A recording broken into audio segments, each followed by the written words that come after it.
So a question every work group leader should ask is, do I have the emotional energy? Do I have a heart that really cares about the people around me? Do I really want to see them thrive and do the best they can do with their life in context of our organization?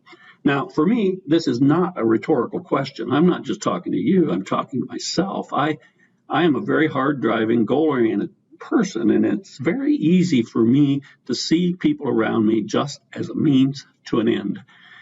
And it's clear that in the world, the relationships are suffering. You know, broken homes, political, cultural strife. We have a very tough situation in the world right now. And yet here we see within organizations, the number one factor for engagement is the organization cares about me. And so it poses the question, do you? Do you care about the people around you? And in today's world, I would suggest to you that if you don't, you need to change jobs because you won't be successful in it. So one place to put caring into practice is learning to conduct a really high quality one-on-one coaching session or a one-on-one conversation with each of your team members. And we suggest quarterly, once a year, feedback sessions are not nearly enough. And in these sessions, there's two sides of this. The individual should have a mindset of openly and honestly looking at results so that they can see what they learn. It's not about rating. The objective of this is not to get a rating. The objective is to be honest about what's happening and then identify learning from those things. And out of that comes a self-development focus. What can I do better? And out of it comes a team development focus. How can I fit into the team and what can the team do to perform better?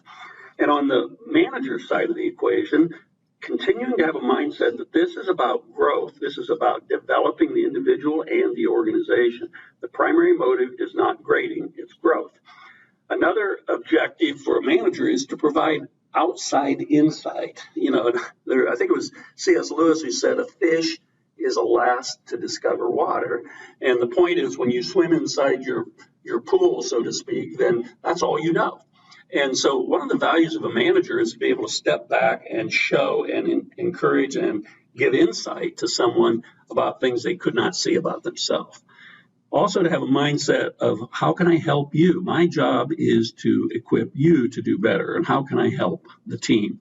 This is very much a mindset of that you go into these sessions with focus on the individual and not just performance. So, you know, what we hear a lot of times is, well, I don't have time to do this. And what we would say back is that every employee that works for you, full-time employees, working a couple thousand hours a year. And doesn't it make sense to invest an hour and 15 minutes in preparation and meeting with someone in your team to get to know them, to understand where they fit, to encourage them, to enlarge their vision of what they can do and be inside this organization? If you don't think that way, you'll never do it. And I question if you think you don't have time to do it, then there's something wrong in the way you've structured your job.